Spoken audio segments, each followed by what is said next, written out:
नमस्कार दोस्तों। वो कहते हैं ना, कुछ लोग मुझे हंसाने आए थे जब मैं उदास था। कुछ लोग मुझे हंसाने आए थे जब मैं उदास था। जब वो आए थे तो मैं हंस रहा था और वो उदास होकर चले गए। नमस्कार दोस्तों, एक बार फिर से आपका हार्दिक स्वागत है। और आज हम एक बेहद ही इम्पोर्टेंट सेशन की शुरुआत करने वाले हैं जो आपके हर एग्जाम में आएगा। एक ऐसा जो बार बार रिपीटेड क्वेश्चन आ रहे हैं जो किसी न किसी एग्जाम में, वो एक पेपर मैं आपको सोल्व कराऊंगा और उस पेपर को सोल्व करने के बाद आप बताना कि लगभग सारे क्वेश्चन आपको आपके कोर्स से मिल रहे हैं। तो हम शुरुआत करते हैं। जय माँ सरस्वती का नाम लेकर क्वेश्चन आया था, विश्व योग दिवस कब मनाया जाता है? इंपॉर्टेंट है बच्चों, विश्व योग दिवस। विश्व योग दिवस, ठीक है। विश्व योग दिवस कब मनाया जाता है? इंपॉर्टेंट है बच्चों। ऑप्शन था 15 जून को, ठीक है। ऑप्शन था 16 जून को। ऑप्शन था 21 जून को और ऑप्शन था 17 जून को। कौन सा जून को? 17 जून को। ये बहुत अच्छे तरीके से मैंने वो सीरीज में करवाया था। हरियाणा के शहीदी दिवस है। हाँ प्रदीप जी, हरियाणा के राव तुलाराम जी को सत सत है नमन है। नमस्ते सर। राज जी, सोनू जी, हेलो सभी को नमस्ते हैं। शुरुआत करते हैं। तो विश्व योग दिवस है ना बच्चों, ये 21 जून को मनाया जाता है। कब मनाया जाता है? 21 जून को। अगर आई विश्व योग दिवस किसके प्रयासों से मनाया जाता है? तो स्वामी रामदेव के प्रयासों से। स्वामी रामदेव के प्रयासों से या बाबा रामदेव के प्रयासों से विश्व योग दिवस मनाया जाता है। और रामदेव का जन्म कहाँ पर हुआ था बच्चों? हरियाणा के एक गांव है अली सैयदपुर गांव। अली सैयदपुर गांव ये पड़ता है आपका महेंद्रगढ़ में, ठीक है। अली सैयदपुर गांव महेंद्रगढ़ में बाबा रामदेव का जन्म हुआ था। माता का नाम श्रीमती गुलाबो देवी था। श्रीमती गुलाबो देवी था, ठीक है। पिता का नाम श्री राम निवास था। श्री राम निवास था। बाबा रामदेव के बचपन का नाम, ठीक है, राम किशन होता था। क्या होता था? राम किशन होता था, ठीक है। तो ये चीज़ें आपको याद रखनी है। तो बाबा रामदेव के प्रयासों से ना 21 जून को हम क्या बनाते हैं? विश्व योग दिवस बनाते हैं। 21 जून। सर डिजिटल बोर्ड पर करवाया करो। रितु शर्मा जी, डिजिटल बोर्ड से ये चीज़ें मतलब वहाँ पर एक ही क्वेश्चन होता है, यहाँ मैं साथ साथ आपको कम से कम 20 से 25 क्वेश्चन करवा देता हूँ, बाकी आप कहोगे वही कर देंगे। सर प्लेलिस्ट में क्लास ऐड हो जाएगी सारी के। सर रामदेव के गुरु का नाम आया था, क्या था? अभी बताते हैं, ठीक है। आचार्य बलदेव, ठीक है। आचार्य बलदेव इनके क्या था? गुरु का नाम था। और एक मतलब आचार्य बलदेव से क्वेश्चन आ चुका है बच्चों। इनके गुरु का नाम आचार्य बलदेव के क्या होते थे? ये शिष्य होते थे। बाबा रामदेव से क्वेश्चन पक्का आएगा बच्चों कि इन्हीं के प्रयासों से 21 जून को क्या बनाया जाता है? योग दिवस। और पतंजलि योगपीठ की भी शुरुआत किसने की थी? बाबा रामदेव ने। इसकी शाखा मेन कहाँ पर रहेगी? हरिद्वार में रहेगी। अब आप कहोगे सर ये पतंजलि नाम क्यों दिया? क्योंकि बच्चों जो पतंजलि थे ना, वो विश्व के पहले योग गुरु थे। विश्व के पहले योग गुरु कौन होते थे? तो विश्व के पहले योग गुरु कौन होते थे बच्चों?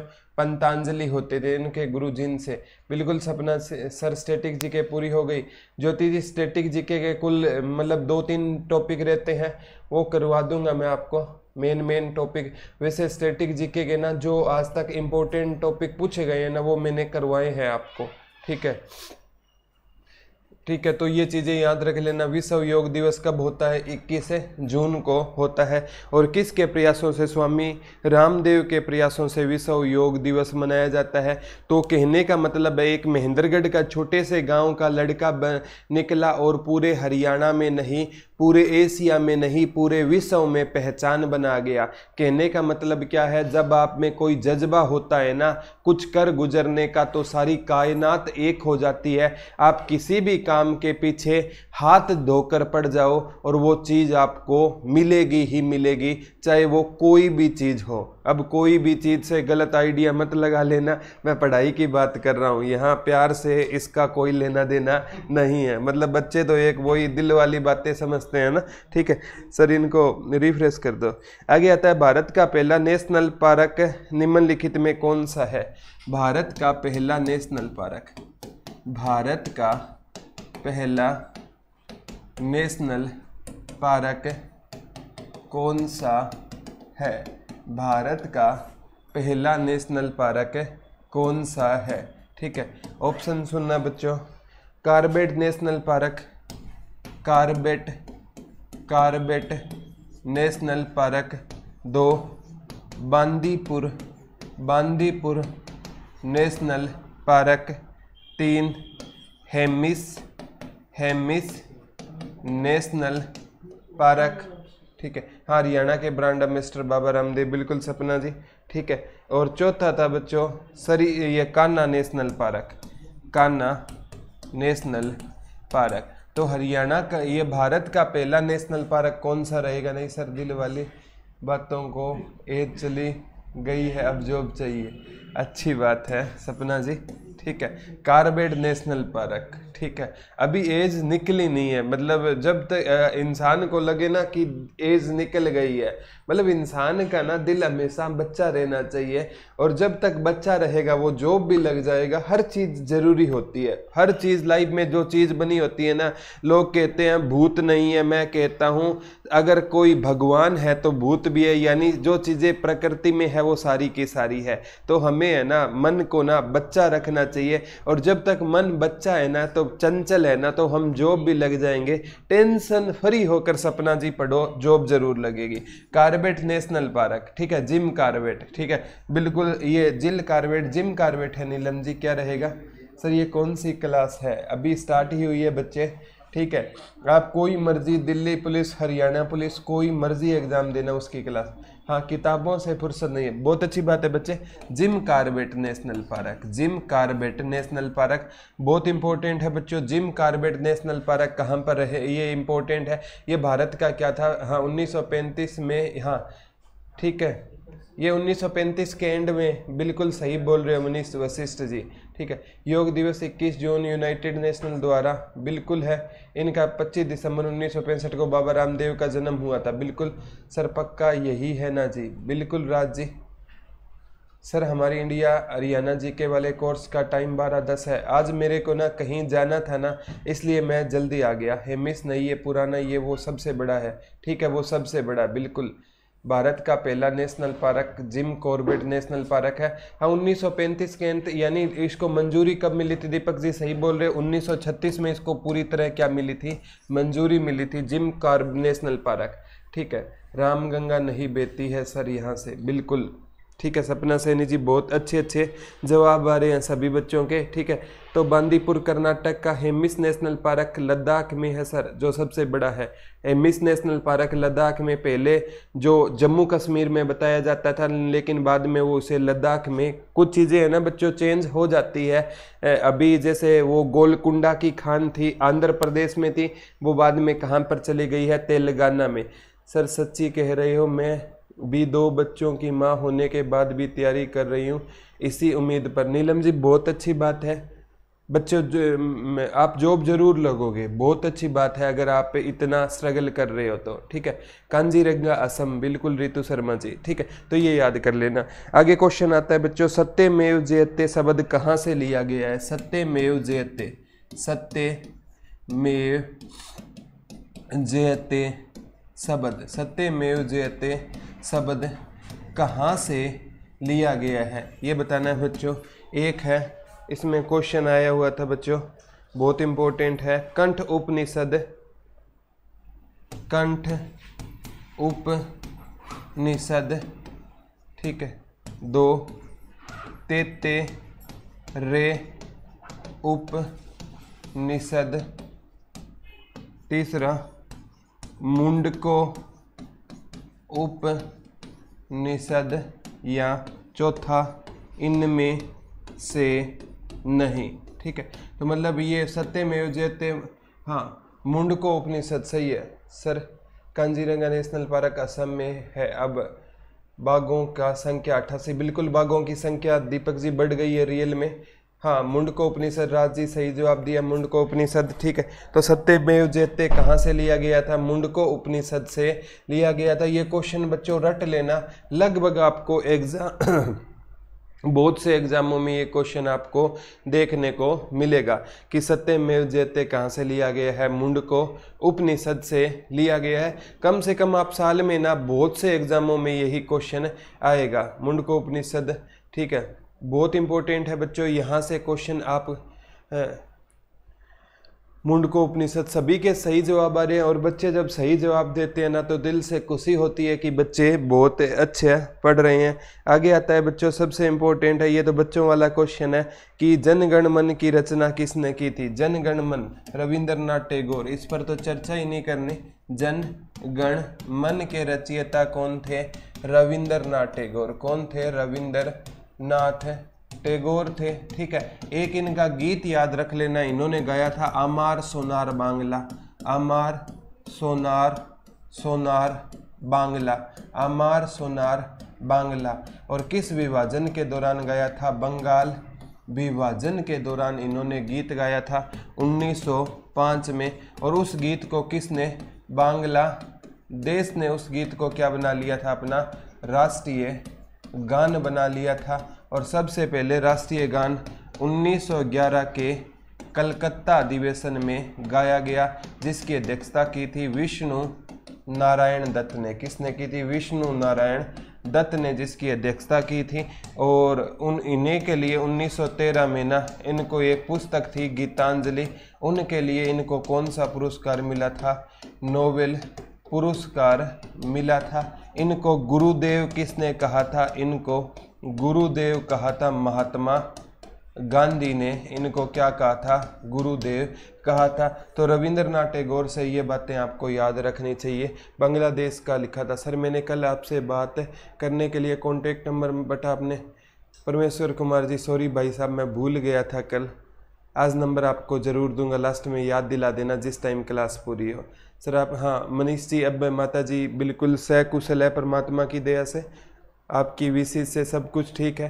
तो ये याद कर लेना बच्चों, ये क्वेश्चन वो है जो सिलेक्टेड क्वेश्चन है, किसी न किसी एग्जाम में पूछे जाते हैं। और कुछ तो यहाँ तक कहते हैं कि रविंद्रनाथ टैगोर ने बच्चों श्रीलंका का भी राष्ट्रीय गान लिखा। ये सही नहीं है। हालांकि श्रीलंका के राष्ट्रीय गान की कुछ पंक्तियाँ हैं ना, जो लिरिक्स है ना, वो गीतांजलि से लिए गए हैं। तो हम ये नहीं कह सकते श्रीलंका का, जैसे आप मैप देखते हो ना बच्चों, ठीक है, ये पार्ट है, तो यहाँ पर आपको किसका नक्शा मिलता है? श्रीलंका का मिलता है। यानी जब आप भारत का नक्शा लेने जाओगे ना तो श्रीलंका का नक्शा आपको फ्री में मिलेगा। तो श्रीलंका है ना, तो इन्होंने ये नहीं कह सकते 3 देशों का लिखा था, हाँ ये कह सकते हैं इन्होंने 2.5 देशों का राष्ट्रीय गान लिखा था। श्रीलंका के राष्ट्रीय गान पर इनके ना कुछ लिरिक्स का प्रभाव देखा जाता है। तो ठीक है, हाँ मेयर वो 1896 में, बिल्कुल वो राष्ट्रीय गीत 1896 में और ये 1911 में गाया गया था। ये याद कर रख लेना, कलकत्ता अधिवेशन था। ठीक है, आगे क्वेश्चन आता है बच्चों, सबसे इम्पोर्टेंट क्वेश्चन रहेगा कि ये पूछा गया था रियो ओलंपिक 2016 में किस भारतीय ने बैडमिंटन में रजत पदक जीता? रियो ओलंपिक 2016, रियो ओलंपिक 2016 में किस भारतीय ने बैडमिंटन में रजत पदक जीता? ठीक है, ये ऑप्शन सुनना बच्चों, एक है साक्षी मलिक, बी है अभिनव बिंद्रा, सी है जो आपका इम्पोर्टेंट रहेगा, सी ऑप्शन क्या था? दीपा कर्माकर, दीपा कर्माकर। और डी ऑप्शन था आपका पीवी सिंधु, पीवी सिंधु।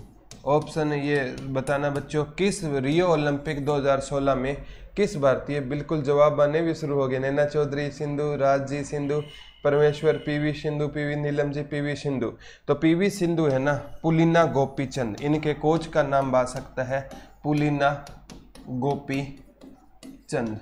ठीक है, पुलिना गोपीचंद इनको ना सिखाते हैं पीवी सिंधु को। ठीक है, तो ये याद कर लेना। पीवी सिंधु ने ना रियो ओलंपिक 2016 में बैडमिंटन में क्या जीता था, इन्होंने रजत पदक जीता था। हाँ, आ सकती है, ऐसे क्वेश्चन आ सकते हैं बच्चों, ऐसे क्वेश्चन आ सकते हैं, क्योंकि जब तक ना नया ओलंपिक ना होना तो पुराने ओलंपिक से क्वेश्चन आएगा। अभिनव ने बाजी से, हाँ अभिनव निशानेबाजी से है। ठीक है, पीवी सिंधु ने ना कौन सा पदक जीता था, रजत पदक जीता था। और इसमें ना 2016 में रियो ओलंपिक में ना अगर आए भारत ने कितने पदक जीते थे, तो मात्र केवल 2 पदक जीते थे। एक जीता था बच्चों साक्षी मलिक ने, और साक्षी मलिक ने किस में जीता था, कुश्ती में। और साक्षी मलिक ने ना ब्रोंज मेडल जीता था, और जिसे आप क्या कहोगे कांस्य पदक जीता था। साक्षी मलिक ने कौन सा पदक जीता था, कांस्य पदक जीता था।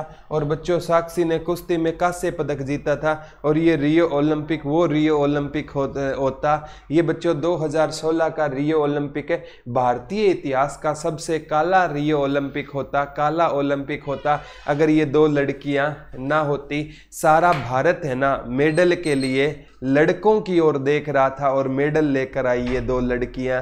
तो मैं कहता हूं लड़कियों को आप मौका दो, वो आपको चौंका देंगी।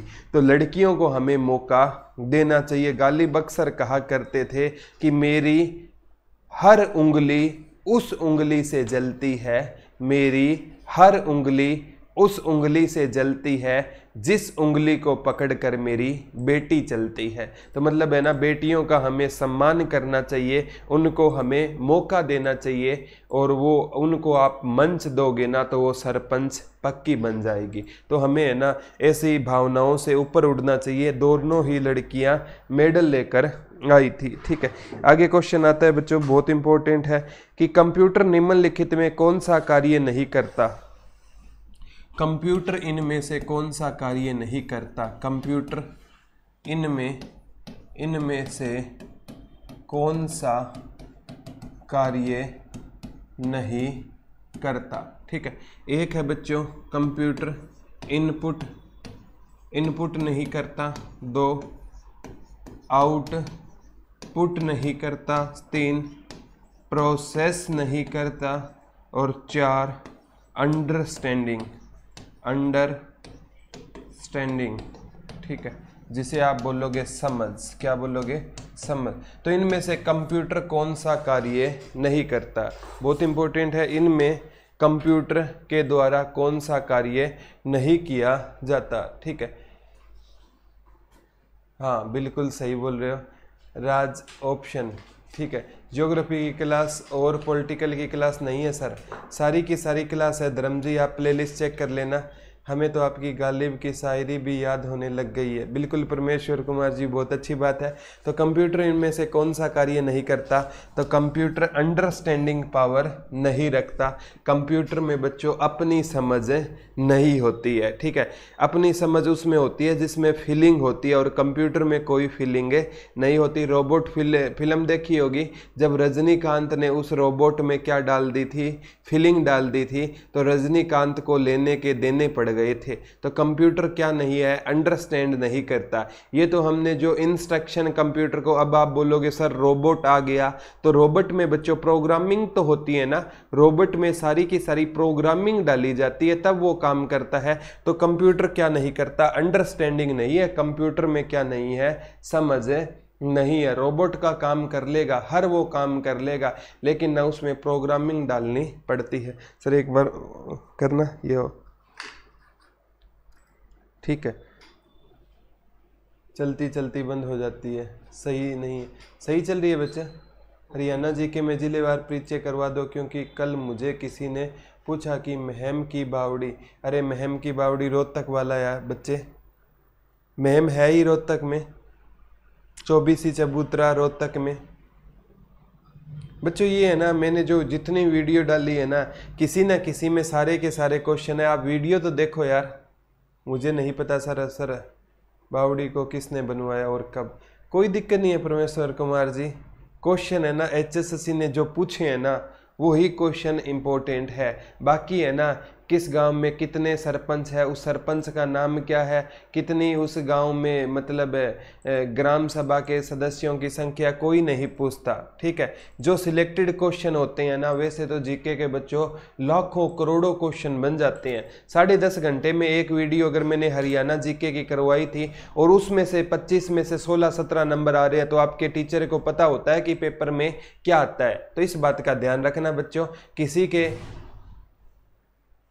हाँ इंसान के लिए हानिकारक हो जाएगा, ठीक है, सही है जी सर, रोहतक में, ठीक है। तो हम स्टार्ट करते हैं बच्चों। अंडरस्टैंडिंग पावर कंप्यूटर में नहीं है, ठीक है, तो ये चीज़ें याद कर लेना। आगे आता है बच्चों, नर्मदा बचाओ आंदोलन किसके नेतृत्व से आरंभ हुआ था? नर्मदा बचाओ आंदोलन, नर्मदा बचाओ आंदोलन, नर्मदा बचाओ आंदोलन किसके नेतृत्व से शुरू हुआ था? ऑप्शन है बच्चों सुंदर कुमार बहुगुणा, सुंदर कुमार बहुगुणा, ठीक है। बी ये जो आपकी उमा भारती, ठीक है। ती मेघा पाटेकर, ठीक है। डी इनमें से नहीं, इनमें से नहीं। नर्मदा बचाओ आंदोलन इंपॉर्टेंट है बच्चों। नर्मदा बचाओ आंदोलन किसने शुरू किया था? तो उमा भारती, मेघा पाटेकर इनमें से नहीं, और सुंदर कुमार बहुगुणा। सर लास्ट वाली सभी वीडियो कट गई है मेरे ऐप से, कोई दिक्कत नहीं। गीता देवी जी आप कॉल कर लेना टेक्निकल टीम से, पहले ऐप अपडेट कर लो। हाँ ऐप अपडेट शो हो रही है, ठीक है। हाँ ऐप को अपलोड कर लो गीता देवी जी। अगर फिर भी समस्या आए ना तो टेक्निकल टीम से कॉल कर लेना, हर समस्या का हल निकलेगा, आज नहीं तो कल निकलेगा। जितना गहरा होगा कुआं उतना मीठा जल निकलेगा। तो ये याद कर लेना। नर्मदा सर जी आज नाराज हो गए क्या मेरे से? आज मेरी गुड मॉर्निंग। अरे बादल जी आपसे नाराज हो सकते हैं क्या? बहुत अच्छे स्टूडेंट हो, ठीक है। तो नर्मदा बचाओ आंदोलन सुंदर कुमार बहुगुणा नहीं है जी, ठीक है। ये रहेगा मेघा पाटेकर। सुंदर कुमार बहुगुणा है ना बच्चों, वो कौन सा आंदोलन था? चिपको आंदोलन से संबंधित है। चिपको आंदोलन से संबंधित कौन है? सुंदर कुमार बहुगुणा। नर्मदा बचाओ आंदोलन किसका था? Megha Patekar. Sir comment on कर दो साथ साथ। मेघा पाटेकर का कौन सा आंदोलन था? नर्मदा बचाओ आंदोलन था। उमा भारती को तो प्रोजेक्ट मिला था नदी की सफाई का, जो हाँ प्रदूषित थी, बिल्कुल सपना से नहीं जी। इसीलिए तो मैंने सारे के सारे वो ऑप्शन लिए हैं ताकि आपके सारे के सारे क्वेश्चन सही हो जाए। तो नर्मदा बचाओ आंदोलन किसका था? मेघा पाटेकर का। सर आपकी बुक रेडी है क्या? हाँ थोड़ा सा टाइम लगेगा बच्चों, फिनिशिंग लाइन देनी है उसको, आ जाएगी बहुत जल्द, मार्केट में आ जाएगी बुक, ठीक है। उमा थैंक्स सर, कोई बात नहीं गीता देवी जी, कोई दिक्कत नहीं है। तो ये आंदोलन किसका था सर? बताओ। न्यू बैच का, ठीक है। अरे बच्चों न्यू बैच का नाम पर बच्चों को कोई लूटना थोड़ी है। ये बैच है ना मेरा 1 साल से बैच चल रहा है, और इस बैच में आप पीछे अक्टूबर में मैंने ये, अक्टूबर नहीं नवंबर में मैंने बैच शुरू किया था, अभी नवंबर आएगा ना, ठीक है, तब इसको ना पूरा क्या हो जाएगा, 1 साल हो जाएगा। और 1 साल में इसमें मैं कंटेंट देने पर विश्वास रखता हूँ। बच्चों के मन में बेम होता है सर रिकॉर्डेड बैच है। अरे बच्चों कोई आपको समझ, ऐसा कोई टॉपिक नहीं होगा जो आप पढ़ोगे और आपको समझ नहीं आएगा, और जो आपको समझ नहीं आएगा उसके लिए हम आपके सामने बैठे हैं, ठीक है। तो ये याद कर लेना सरवन जी, ठीक है। रिफ्रेश करना सर। नर्मदा बचाओ आंदोलन किसका था? मेघा पाटेकर का। सर कमेंट, सर इसके बाद 12:10 पे क्लास होगी क्या? परमेश्वर कुमार जी आज कहीं जाना है इसलिए मैं पहले आया था। सर कमेंट पहले आ रहे हैं, वीडियो लेट चल रही है मेरी। सर कोई दिक्कत नहीं, रिफ्रेश कर लो, ठीक है, कोई दिक्कत नहीं होगी। आगे क्वेश्चन आता है बच्चों, उस्ताद बिस्मिल्लाह खां किसके लिए प्रसिद्ध है? उस्ताद बिस्मिल्लाह खां, उस्ताद बिस्मिल्लाह खां, बिस्मिल्लाह खां किसके लिए प्रसिद्ध है? किसके लिए प्रसिद्ध है? उस्ताद बिस्मिल्लाह खां किसके लिए प्रसिद्ध है? ठीक है। ऑप्शन है बच्चों शहनाई, शहनाई, 2 सितार, 3 सरोद, और 4 सिमजिमी। ठीक। उस्ताद बिस्मिल्लाह खां के लिए फेमस रहेंगे, आपको हमें कमेंट कर रिफ्रेश करना। उस्ताद बिस्मिल्लाह खां किसके लिए फेमस रहेंगे? ये क्वेश्चन बच्चों बहुत एग्जामों में ये क्वेश्चन आया है। ओके सरवन जी, सहनाई, सहनाई मनीष जी ने जवाब दिया सहनाई, सभी का Naina, Deepak, sir please most important topic बता दो। अंकित जी, दिल्ली पुलिस के लिए ना मैं मध्यकालीन भारत है ना लाइव दोबारा से करवाऊंगा, 11 से 12 क्लास है ना, जैसे मैं मध्यकालीन भारत से सबसे ज्यादा दिल्ली में क्वेश्चन आते हैं, मध्यकालीन भारत दोबारा ना बिल्कुल डिटेल से मैं आपको लाइव करवा दूंगा, कोई दिक्कत नहीं है, ठीक है। तो सहनाई, उस्ताद बिस्मिल्लाह खां किसके लिए प्रसिद्ध है? तो उस्ताद बिस्मिल्लाह खां बच्चों किसके लिए प्रसिद्ध है? सहनाई के लिए प्रसिद्ध है। ये क्वेश्चन बहुत बार पेपर में आ गया, ठीक है। उस्ताद बिस्मिल्लाह खां किसके लिए फेमस रहेंगे? सहनाई के लिए फेमस रहेंगे। बहुत बार ये क्वेश्चन बच्चों आ जाता है, बहुत बार पेपर में आया जाता है, ये क्वेश्चन याद कर लेना, मैंने ये क्वेश्चन आपको करवाए थे। प्रदीप, वीडियो कट रही है ना, तो इसको बच्चों रिफ्रेश कर लो, वीडियो मेरे हिसाब से तो बिल्कुल आज प्रॉपर चल रही है, ठीक है। तो ये याद कर लेना बच्चों। आगे क्वेश्चन आता है,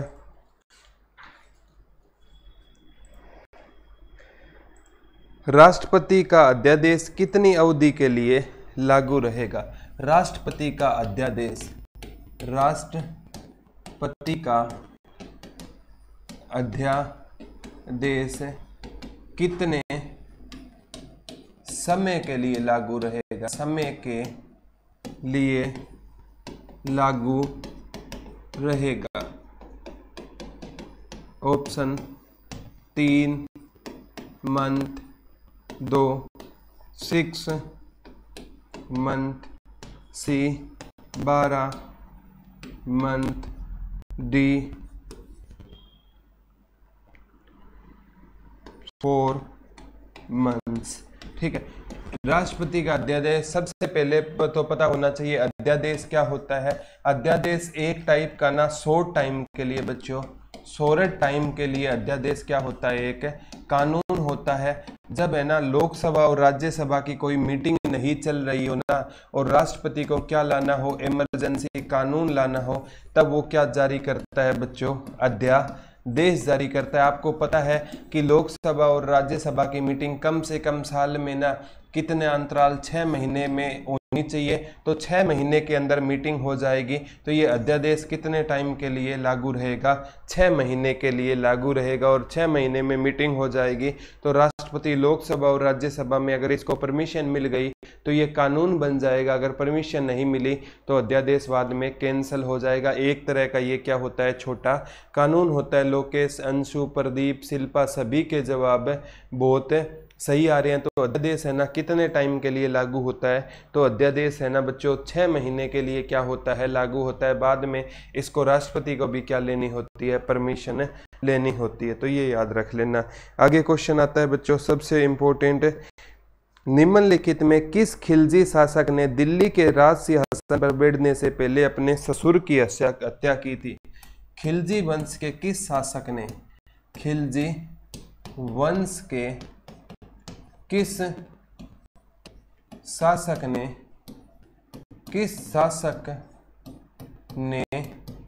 राजा बनने के लिए अपने ससुर की हत्या की, ससुर की हत्या की थी? तो दिल्ली ये खिलजी वंश का कौन सा शासक था? हाँ 123, बिल्कुल ज्योति जी, शिल्पा जी, आर्टिकल 1, 2, 3 1, 2, 3 के तहत क्या होता है अध्यादेश। 143 के तहत वो सुप्रीम कोर्ट वाला होता है सलाह, ठीक है। तो बनने के लिए अपने ससुर की हत्या की थी। एक है बच्चों जलालुद्दीन खिलजी ने, जलालुद्दीन खिलजी ने की थी। बी अलाउद्दीन खिलजी ने की थी। सी कुतुबुद्दीन मुबारक खिलजी ने की थी, कुतुबुद्दीन मुबारक खिलजी ने की थी। और चौथा क्या था, खुसरो खान ने की थी, खुसरो खान ने की थी। ये कहता है दिल्ली सल्तनत खिलजी वंश का कौन सा शासक था जिसने राजा बनने से, सर रिफ्रेश करना, राजा बनने के लिए अपने ही ससुर की क्या कर दी थी, हत्या कर दी थी। जल्दी बताओ, हाँ मैं इतने पानी पी लेता हूँ।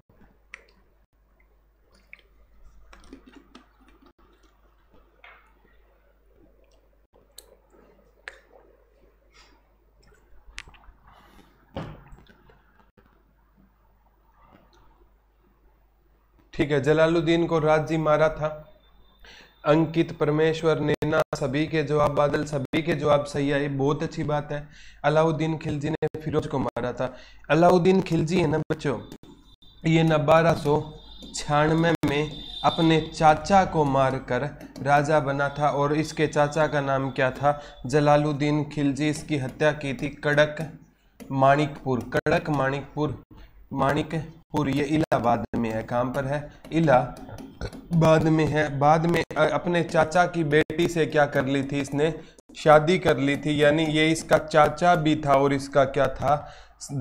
ये ससुर भी था। तो ये खिलजी वंश का शासक है जिसने राजा के लिए अपने ससुर की क्या कर दी थी? हत्या कर दी थी। देख लो बच्चों कैसे कैसे इंसान होते हैं, ठीक है, जो राजा बनने के लिए अपने ससुर को ही मार देते हैं। ठीक है, तो बच्चों मुसल, अब आप सोचोगे तो ये तो इसकी चचेरी बहन थी। अरे बच्चों चचेरी बहन से मतलब नहीं है, मुसलमान है ना, सगी बहन को छोड़कर किसी से शादी कर लेते हैं, वो उनका ट्रेडिशन है। तो वो उसी ट्रेडिशन को फॉलो किया था। कुछ लोग कहते हैं ये इसका पापा था, पापा नहीं था। लोग है ना अपने ससुर को पापा जी बोल देते हैं ना, उस कंडीशन में ये पापा था। अपने पापा को लोग पापा नहीं बोलते लेकिन ससुर को पापा जी लगाते हैं। माँ को माँ नहीं बोलते, जो सास होती है उसको मम्मी जी बोलते हैं। तो वो तो ट्रेडिशन चल पड़ा है आजकल। ठीक है, मारा था सर वो मलिक काफूर ने था अलाउद्दीन खिलजी के कहने पर। ठीक है, मलिक काफूर है ना अलाउद्दीन खिलजी के साथ दक्षिण विजय के लिए निकला था और इस दक्षिण विजय को फतेह किया था मलिक काफूर ने अलाउद्दीन खिलजी। सर शर्म तो कर तारक कर दिया। अरे कोई बात नहीं सर, तार सोनू जी ये ट्रेडिशन होता है, ये ट्रेडिशन के बारे में हम कुछ नहीं कह सकते। ये अपने अपने ना ट्रेडिशन होते हैं, रीति रिवाज होते हैं। ठीक है, कई मैंने रिलीजन देखे हैं वो अपने बुआ की लड़की से शादी करते हैं। आजकल भी आपने देखा होगा अपने आस पड़ोस में, तो वो अपने बुआ की लड़की से शादी करते हैं, कुछ अपने मामा की लड़की से शादी करते हैं। तो इस बारे में हम कुछ नहीं बोलेंगे, हर एक के अलग अलग ट्रेडिशन है। हम सभी का क्या करते हैं? सम्मान करते हैं बच्चों। कहते हैं ना हिंदू बुरा है ना मुसलमान बुरा है, जो बुराई पर उतर आए वो इंसान बुरा है। ठीक है, हिंदू ट्रेडिशन बेस्ट। अरे बेस्ट का तो आप खुद जज कर सकते हो, हम नहीं कहते। हम तो कहते हैं सभी बेस्ट है। पड़ोसी गांव में भी शादी नहीं होती। अच्छी बात है मनीष जी। हाँ जी ठीक है, तो ये चीज़ें याद रखा करो बच्चों, इंपॉर्टेंट सारी फैक्ट्स मैं आपको बता देता हूँ। ठीक है, आगे क्वेश्चन आया था बच्चों कि मदुरई तक सफलतापूर्वक बढ़ने वाला दिल्ली का सेनापति कौन था? मदुरई तक, मदुरई तक, मदुरई होता है तमिलनाडु में। मदुरई तक बढ़ने वाला मदुरई, ये क्वेश्चन आ सकता है बच्चों। मदुरई तक सफलतापूर्वक बढ़ने वाला दिल्ली का कौन सा सेनापति था? कौन सा सेनापति था? तो ये दक्षिण भारत की बात कर रहा है, दक्षिण भारत में जीतता हुआ चला गया। ऑप्शन में था बच्चों, ऑप्शन में था खिजरा खां, मोहम्मद गोरी, खिजरा खां, मोहम्मद गोरी, और तीसरा बच्चों आपका सबसे इम्पोर्टेंट रहेगा मोहम्मद बिन तुगलक था, और चौथा मलिक काफूर था। कौन था? मलिक काफूर था। ठीक है, ये कहना चाहता है मदुरई तक सफलतापूर्वक, रुक गई वीडियो दोबारा चला लो, मलिक काफूर था क्या? बिल्कुल मनीष जी, मलिक काफूर ही था। सर क्लास के बाद नोट्स भी पीडीएफ नहीं मिलते हैं, डेली पीडीएफ डलती है सीमा जी, आप ऐप को रिफ्रेश करके देख लो। मलिक काफूर, चमन जी का बिल्कुल सही जवाब आया है। तो मलिक काफूर ये दक्षिण विजय के लिए मदुरई तमिलनाडु तक पहुंच गया था। तो बच्चों किसी ने सोचा ही नहीं था मलिक काफूर के बारे में ना, किसी ने भी इतना नहीं सोचा था। ये उम्मीद के बिल्कुल विपरीत निकला था। और मलिक काफूर है ना, इसको ना अलाउद्दीन खिलजी ने 1000 दिनार में खरीदा था। इसीलिए मलिक काफूर का नाम क्या पड़ गया बच्चों, 1000 दिनारी पड़ गया। इसको कितने दिनार में खरीदा था, 1000 दिनार में, इसीलिए मलिक काफूर का नाम क्या पड़ गया, 1000 ने। ओनली नोटिफिकेशन आती है, अरे सीमा जी मिलेंगे, एक बार ऐप को रिफ्रेश करो बच्चों। मदुरई तमिलनाडु में है सर मलिक काफूर सर, बिल्कुल दीपक जी बिल्कुल सही। इसे मंदिरों का शहर भी कहते हैं मदुरई को। रुक रही है सर बहुत वीडियो, कोई दिक्कत नहीं है, बाद में ना जब हम इसे दोबारा रीपब्लिश होती है बच्चे वीडियो, तब आपको बिल्कुल सही मिलेगी। हम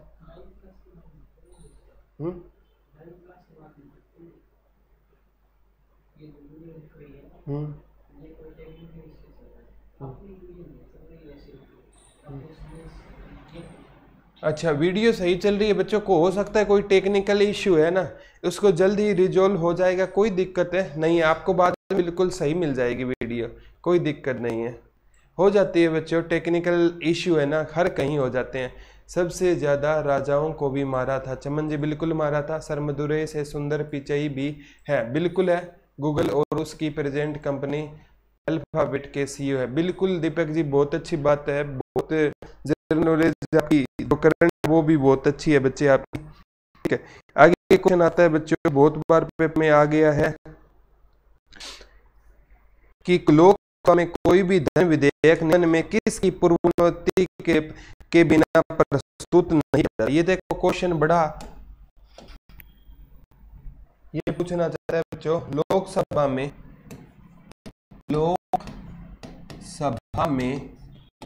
धन विधेयक किसकी अनुमति ये कहना चाहता है, लोकसभा में धन विधेयक किसकी पूर्वानुमति के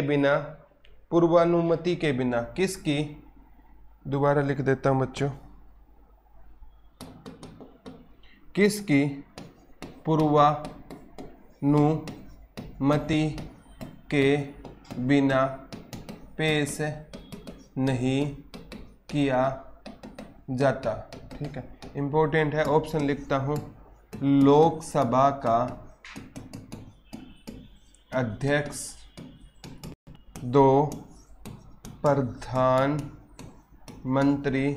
3 राष्ट्रपति, 4 वित्त मंत्री। ठीक है, दिखाना सर कमेंट। लोकसभा में धन विधेयक किसकी पूर्वानुमति के बिना पेश नहीं किया जाता। मनीष वशिष्ठ जी ने बड़ा सही जवाब दिया है। परमेश्वर जी, लोकसभा अध्यक्ष। चमन जी, लोकसभा अध्यक्ष है ना आपका, मैं बताऊंगा, ठीक है, किस कंडीशन में सही होगा। इसका राइट आंसर रहेगा राष्ट्रपति। ठीक है, तो कोई भी विधेयक लाना हो ना, धन विधेयक, तो उससे पहले राष्ट्रपति से हमें अनुमति लेनी होगी। अगर यहाँ आए कि कौन सा विधेयक धन विधेयक है, कोई विधेयक धन विधेयक है या नहीं, विधेयक है या नहीं, इस पर अंतिम फैसला किसका, तो अंतिम फैसला किसका होगा, लोकसभा का अध्यक्ष का क्या होता है, इसमें अंतिम फैसला होता है। ठीक है, लोकसभा का ना स्पीकर है ना साइन करके भेजता है। ठीक है, लोकसभा का अध्यक्ष है ना साइन करके भेजता है नीचे कि ये धन विधेयक है। और धन विधेयक है ना केवल इसमें ना लोकसभा के पास पावर होती है, और राज्यसभा ना कर देना तो भी धन विधेयक पास माना जाता है। राज्यसभा अपने पास धन विधेयक को केवल 14 दिन रख सकती है, बाद में धन विधेयक को क्या माना जाता है, पास माना जाता है। तो ये क्वेश्चन याद रख लेना। ठीक है, लोकसभा अध्यक्ष सर ध्यान, धन विधेयक बिल ओनली लोकसभा में पेश किया जाता है। हाँ, पहले लोकसभा में पेश किया जाता है, बाद में दीपक जी राज्यसभा में जाता जरूर है।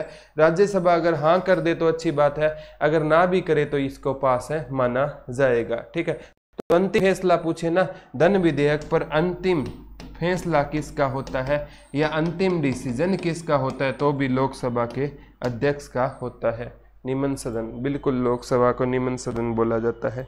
आगे क्वेश्चन आया था बच्चों, राष्ट्रपति पद के चुनाव लड़ने की आयु सीमा, ये तो बहुत बार बता दिया बच्चों, 35 वर्ष होती है। ठीक, आगे क्वेश्चन आता है बच्चों, सल्तनत वंश में सबसे ज्यादा विशाल सेना जिससे वेतन का भुगतान सीधा दिया जाता था, यानी ये पूछना चाहता है दिल्ली सल्तनत में सबसे विशाल सेना किसके पास थी? विशाल सेना किसके पास थी और कौन नगद वेतन देता था? कौन नगद वेतन देता था? यानी दिल्ली सल्तनत में सबसे विशाल सेना किसके पास थी और कौन सेना को नगद वेतन देता था? ऑप्शन सुनना बच्चों, मोहम्मद बिन तुगलक, बी फिरोज शाह तुगलक, सी अलाउद्दीन खिलजी और डी बलबन। ठीक है सर, कमेंट दिखाना। दिल्ली सल्तनत में सबसे विशाल सेना किसके पास थी और कौन नगद वेतन, रिफ्रेश करो, कौन नगद वेतन देता था? ये क्वेश्चन बहुत इंपॉर्टेंट है सर। हाँ, राज्यसभा में सिफारिश, बिल्कुल सर। राष्ट्रपति सर, आपकी आवाज़ समझ नहीं आ रही, क्या हो गया सपना जी? वैसे तो सही आनी चाहिए। सपना सैनी का जवाब आया अलाउद्दीन खिलजी, बिल्कुल सपना जी, बहुत अच्छी तैयारी चल रही है बच्चे आपकी। तो अलाउद्दीन खिलजी है ना। दिल्ली सल्तनत में सबसे विशाल सेना किसके पास थी और कौन नगद वेतन देता था? तो अलाउद्दीन खिलजी देता था। अगर आए ना, दिल्ली सल्तनत में सबसे ज़्यादा विस्तार किसके समय में था? दिल्ली सल्तनत का सबसे ज़्यादा विस्तार किसके टाइम में था? तो विस्तार था मोहम्मद बिन तुगलक के टाइम में। इसके टाइम में बच्चों दिल्ली सल्तनत में कहते हैं 23 प्रांत होते थे। तो सबसे बड़ी दिल्ली सल्तनत किसके टाइम में होती थी? तो मोहम्मद बिन तुगलक के टाइम में होती थी। सबसे बड़ी स्थायी सेना किसके पास थी? ज्योति यादव जी का भी आंसर आ गया, अलाउद्दीन खिलजी के टाइम में थी। और अलाउद्दीन खिलजी है ना, इसको ना दूसरा सिकंदर कहा जाता था, या इसे सिकंदर ए सानी कहा जाता था। दूसरा सिकंदर, या इसे क्या कहा जाता था? अलाउद्दीन खिलजी को सिकंदर ए सानी कहा जाता था। दूसरा सिकंदर या सिकंदर ए सानी किसे कहा जाता था बच्चों? अलाउद्दीन खिलजी को कहा जाता था। आगे क्वेश्चन आता है बच्चों, संविधान में कितने प्रकार के आपातकाल का वर्णन है? संविधान में कितने प्रकार के आपातकाल का वर्णन है? संविधान में कितने प्रकार के आपातकाल का वर्णन है? ठीक है, ऑप्शन है बच्चों, ए ऑप्शन है 1, बी ऑप्शन है 3, सी ऑप्शन है 5, डी ऑप्शन है 7। तो संविधान में कितने प्रकार के आपातकाल का वर्णन है? रिफ्रेश कर दो सर। ठीक है, तो संविधान में मिडिवल हिस्ट्री सर लाइव कराओगे? हाँ लाइव करवाऊंगा सोनू जी। बिल्कुल 3 प्रकार के, वो कौन कौन से? आर्टिकल 352, आर्टिकल 356 और आर्टिकल 360। 352 ये क्या है? राष्ट्रपति शासन है। जब कोई दूसरा देश हम पर आक्रमण कर दे, ये राज्य में राष्ट्रपति शासन है। और ये है वित्तीय आपातकाल, जो आज तक नहीं लगा। तो संविधान में कितने प्रकार के आपातकाल का अंकित जी ने बिल्कुल सही डेफिनेशन दे दी है।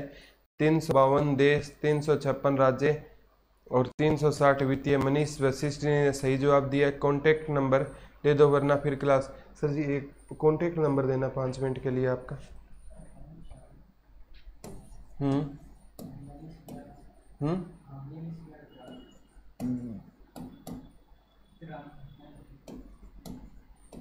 इस पे ना 5 मिनट के लिए ये रहेगा, क्लास ख़त्म हो जाए ना उसके बाद 5 मिनट तक इस पे कॉल कर देना। ठीक है, 98 96 42 11 93 इस पे कॉल कर देना। ठीक है। पूजा सैनी जी हरियाणा जी के लगभग मैंने करवा दी है, और एग्जाम आते ही ना डेट घोषित होते ही सारी की सारी जीके है ना मैं जितने टॉपिक रहते हैं वो और करवा दूंगा। लेटेस्ट है ना GK by Pradeep sir YouTube पर लेटेस्ट है ना, कुछ क्वेश्चन बनते हैं वो मैं डाल देता हूं, तो चैनल को भी बच्चों विजिट कर लिया करो, ठीक है। तो इस पर आप कांटेक्ट कर सकते हो, ठीक है। आगे क्वेश्चन आता है बच्चों, ठीक है। आगे क्वेश्चन ये पूछा गया था कि भारत में तंबाकू उत्पादन में प्रथम स्थान किसका है। भारत में तंबाकू उत्पादन में, भारत में तंबाकू उत्पादन में प्रथम स्थान किसका है, ठीक है। तो ये रहेगा बच्चों आंध्र प्रदेश का रहेगा। किसका रहेगा? आंध्र प्रदेश का रहेगा। मैंने बताया था यहाँ का वो ट्रेडिशनल क्या रहेगा, कुचिपुड़ी। याद कैसे करोगे? अंधा आदमी था और पूड़ी खाने का शौक रखता था। अंधे आदमी को काम तो बेचारा कर नहीं सकता, शौक होता है, पूड़ी खाने का शौक रखता है, और साथ में क्या पीने का शौक रखता है? तंबाकू पीने का शौक रखता है। रिफ्रेश करना सर, ठीक है। तो ये याद कर लेना, 360 सबसे पहले 2 महीने के लिए। बिल्कुल बच्चे ये लगा नहीं है ना, इसीलिए इसको आज तक सही से यही चीज़ें होती है। 356 हाँ 110 प्लस बार लग चुका है। इंदिरा गांधी के टाइम में 51 बार यूज हुआ था। आंध्र प्रदेश आंध्र प्रदेश आंध्र प्रदेश, सभी के जवाब बिल्कुल परफेक्ट आ रहे हैं। बहुत अच्छी बात है, जब बच्चे हैं ना इस कदर तैयारी करते हैं ना तो दिल से खुशी होती है, ठीक है। बहुत अच्छी बात है बच्चे। आगे क्वेश्चन आता है, दिल्ली सल्तनत में निम्नलिखित सुल्तानों में किस इतिहासकारों ने विरोधाभासों का मिश्रण बताया था। मतलब किस सुल्तान में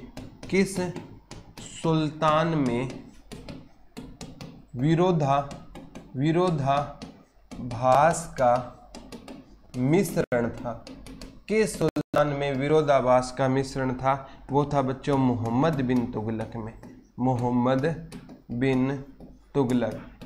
बिन तुगलक में क्या था बच्चों? विरोधाभास का क्या होता था? मिश्रण होता था। किस में होता था? मोहम्मद बिन तुगलक ने, क्योंकि ये दिल्ली सल्तनत का क्या होता था? सबसे शिक्षित राजा होता था। दिल्ली सल्तनत का क्या होता था? सबसे शिक्षित राजा होता था, सबसे योग्य सेनापति होता था। फिर भी इसने ना 4 फैसले लिए, चारों अच्छे थे लेकिन परिस्थितियां खराब थी, चारों क्या हो गए? गलत हो गए। इसीलिए इसको क्या कहा जाता है? एजुकेटेड इडियट या पढ़ा लिखा मूर्ख भी कहा जाता है। इसको एजुकेटेड इडियट या पढ़ा लिखा क्या कहा जाता है? मूर्ख कहा जाता है। तो किस सुल्तान में विरोधाभास का मिश्रण था? तो मोहम्मद बिन तुगलक में बच्चों किसका मिश्रण बताया जाता है? विरोधाभास का मिश्रण बताया जाता है। मनीष जी ने जवाब दिया, तंबाकू आंध्र प्रदेश, केरल रबड़, केसर जम्मू कश्मीर, असम चाय, तांबा राजस्थान। बिल्कुल दीपक जी बहुत अच्छी बात है, ठीक है। मोहम्मद बिन तुगलक में क्या था? विरोधाभास का क्या होता था? मिश्रण था। इसमें कोई बात नहीं है कि ये योग्य नहीं था बच्चों, कुछ परिस्थितियां खराब थी। कहते हैं ना जब समय मुंह फेर लेता है तो कुत्ता भी शेर को घेर लेता है, इस बात का ध्यान रखना। आगे क्वेश्चन आता है बच्चों, सूर्य का पृष्ठीय तापमान कितना आंका जाता है? 6000 डिग्री सेल्सियस। सूर्य का पृष्ठीय तापमान कितना होता है? पृष्ठीय तापमान, सूर्य का पृष्ठीय तापमान कितना होता है? तो 6000 डिग्री सेल्सियस होता है। सूर्य का पृष्ठीय तापमान कितना होता है बच्चों? 6000 डिग्री सेल्सियस सूर्य का क्या रहेगा? पृष्ठीय तापमान रहेगा। ये भी बहुत से एग्जामों में मैंने क्वेश्चन बनते हुए देखा है। आगे क्वेश्चन आता है बच्चों, बहुत बार पेपर में आ गया कि माई एक्सपेरिमेंट विद ट्रूथ किसकी पुस्तक है? My experiment with truth, my experiment with truth, my experiment with truth, ये किसकी पुस्तक है? ये महात्मा गांधी की पुस्तक रहेगी। किसकी पुस्तक रहेगी? महात्मा गांधी जी की ये पुस्तक रहेगी, माई एक्सपेरिमेंट विद ट्रुथ, मेरा सत्य के साथ एक्सपेरिमेंट, यानी सत्य के साथ इन्होंने क्या किया था, एक्सपेरिमेंट, मेरा सत्य के साथ प्रयोग। ये किसकी पुस्तक थी, महात्मा गांधी। सर रिफ्रेश कर दो एक बार, माई एक्सपेरिमेंट विद ट्रुथ किसके लेखक कौन थे, महात्मा गांधी थे। बहुत बार क्वेश्चन आ गया। आगे आता है ज्ञानपीठ पुरस्कार। ज्ञानपीठ पुरस्कार किस में दिया जाता है, हाँ महात्मा गांधी। एपीजे अब्दुल कलाम की नहीं थी, वो टर्निंग पॉइंट थी गीता देवी जी, मनित वशिष्ठ ने दिया था, गांधी जी। ठीक है, ज्ञानपीठ पुरस्कार किसके क्षेत्र में दिया जाता है बच्चों, साहित्य के क्षेत्र में। कौन सा पुरस्कार दिया जाता है, ज्ञानपीठ पुरस्कार दिया। सर एक दिन सब इम्पोर्टेंट बुक्स करवा दो। सपना जी वैसे है ना, हाँ ठीक है मैं करवा दूंगा। वैसे स्टैटिक जीके के दिल्ली पुलिस में मैंने करवा दी है, मैं यहाँ भी करवा दूंगा, कोई दिक्कत नहीं है। सभी इम्पोर्टेंट्स मैं बुक्स आपको करवा दूंगा। ठीक है, 2 या 3 वीडियो की वो वीडियो रहेगी, 2 या 3 में वो मैं कंप्लीट करवा दूंगा बच्चे। तो ज्ञानपीठ पुरस्कार किस में दिया जाता है, साहित्य में दिया जाता है। आगे आता है भारत में ईस्ट इंडिया कंपनी का पहला गवर्नर जनरल कौन था। भारत में ईस्ट इंडिया कंपनी का, भारत में ईस्ट इंडिया कंपनी का, ईस्ट इंडिया कंपनी का पहला गवर्नर जनरल कौन था, पहला गवर्नर जनरल कौन था, वो था वॉरेन हेस्टिंग्स। कौन था बच्चों, वॉरेन हेस्टिंग्स था। ये भारत में ईस्ट इंडिया कंपनी का पहला गवर्नर जनरल कौन था, वॉरेन। और कल मैंने बताया था इसी पर क्या चलाया गया था, महाभियोग भी चलाया गया था, ये याद कर लेना। साहित्य गीता देवी जी का जवाब आ रहा है, तो एक बार रिफ्रेश और कर दो सर। आगे पूछा जाता है भारतीय सिविल सेवा में चुने गए प्रथम भारतीय कौन थे। भारतीय सिविल सेवा में चुने गए प्रथम भारतीय सत्येंद्र नाथ टैगोर थे। भारतीय सिविल सेवा में, भारतीय सिविल सेवा में चुने जाने वाले पहले भारतीय कौन होते थे, सत्येंद्र नाथ टैगोर होते थे। सिविल सेवा में चुने जाने वाले पहले भारतीय कौन होते थे, सत्येंद्र नाथ टैगोर। सिविल सेवा में चुने जाने वाले क्या होते थे बच्चों, पहले भारतीय होते थे। सिविल सेवा में चुने जाने वाले पहले भारतीय कौन होते थे बच्चों, सत्येंद्र नाथ टैगोर होते थे। ये भी आ गया है। आगे क्वेश्चन आता है बच्चों, गोल गुम्बज कहाँ पर है। तो गोल गुम्बज विद गोल इंपॉर्टेंट है, यहाँ पर लिख देता हूँ बच्चों। गोल गुम्बज कहाँ पर रहेगी, तो ये बीजापुर में है। बीजापुर कहाँ पर रहेगा आपका, कर्नाटक में। ये पेपर में बहुत बार आ गया, गोल गुम्बज कहाँ पर रहेगा, तो हाँ गीता देवी सत्येंद्र नाथ टैगोर सही जवाब दे रहे। तो गोल गुम्बज कहाँ पर रहेगा बच्चों, बीजापुर में रहेगा। और बीजापुर आपका कहाँ पर रहेगा, कर्नाटक में रहेगा। कहाँ पर रहेगा, कर्नाटक में रहेगा। तो बच्चों ये था आपका आज का एग्ज़ाम। और आप कमेंट करके बताना बच्चों लगभग आपको कितने क्वेश्चन आते थे। लगभग है ना, लगभग क्वेश्चन आपके करवाए हुए थे। तो आज की क्लास आपको कैसी लगी कमेंट करके ज़रूर बताना बच्चों। आपको इस कोर्स से कितना फ़ायदा है कमेंट करके ज़रूर बताना। आज के लिए यहीं पर यह क्लास इतनी ही रहेगी, ठीक है। बाकी सर बताओ HSSC की बुक कब तक आएगी, इसी महीने के लास्ट में या अगले महीने के पहले वीक में रेणु जी आ जाएगी, ठीक है। तो आज के लिए इतना ही है, कल दोबारा रूबरू होंगे। तब तक के लिए धन्यवाद दोस्तों। जय हिंद, जय भारत।